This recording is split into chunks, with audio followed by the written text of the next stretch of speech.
The following story has been brought to you by StoriesToInspire.org. I want to share with you a great story that I just heard the other day. Amazing story about what a person really does when a person gives to another person. So I had a conversation with somebody who has a gemach. And this is not a unique kind of a gemach, but it's a very important kind of a gemach. It's a gemach where people can borrow gowns for simchas, because we all know that today, anytime somebody gets married, it used to be the Kala wore the gown. Today, the Kala and her mother and her sisters-in-law, and of course all these gowns have to match. But then, wait, it doesn't stop there. Then it goes from the sisters-in-law, and then it has to be the nieces. Thank goodness the nephews not yet. I don't think they wear gowns yet. But we got to go down to all the nieces. So at a typical chasana, there can sometimes be 30 to 40 people wearing gowns. Okay? So people need gowns. And this very special woman has a wonderful gemach where she has hundreds of gowns in various sizes, shapes, and colors, and matching, and all the different things. I'm not so good about I don't know exactly how these things work. But apparently, this is something that's in great demand.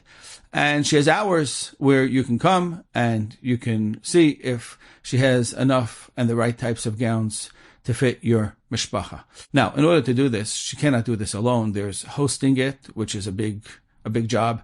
And then there's also manning it, because this can sometimes during the busy seasons, this can go on every single night. You can have people who have appointments to come and do it. So they have to be volunteers. So there was one lady who volunteered. And specifically the reason why she volunteered for this gemach, which is a real job to go out of your house and take time in order to do this.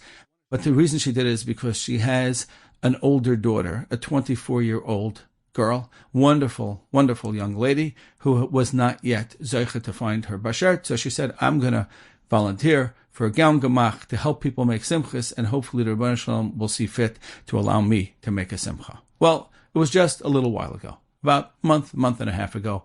And one night there were many appointments that were set up for the gown gemach, and it was this woman's turn to man the shop. And she was really just not in the mood. She had far too much going on in her life. Way too much. She was busy. She was tired. She wasn't feeling up to it. She wasn't feeling well. And she really just wanted to call in and say, you know what? Tonight I'm not doing it.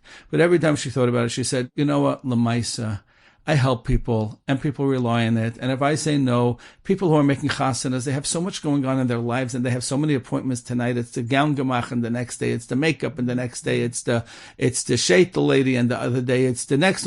There's so many things going on, so much coordination. If I'm going to call in now because I'm just not in the mood, how could I do that? How can I do that? People need me. People are relying on me.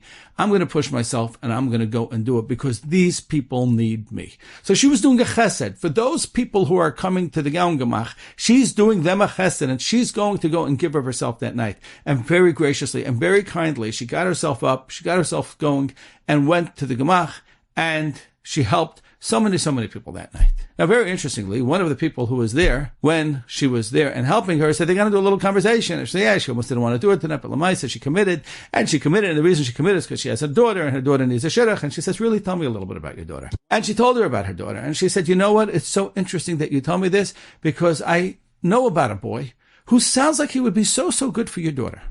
My friends, this is not a story you're going to read in a book anywhere. This is a story that you heard here first, because I know it from the people involved. And that night, the idea was hatched. And just a few weeks ago, Baruch Hashem, they celebrated a vart between that young lady and that young man who had been suggested that night. When her mother went out to go do chesed for the next person, to go help that next person, she thought, I'm getting myself dressed and I'm getting myself in the mood and I'm pushing myself because the next person needs me. Little did she realize that, no, she wasn't doing it for the next person. She was doing it for herself. Because whenever you do chesed for the next person, you're actually doing chesed for yourself. Every time there's a saying in Yiddish, as matut fayena matut fazich. When you do for the next person, you're doing for yourself. Enjoyed this story? Come again.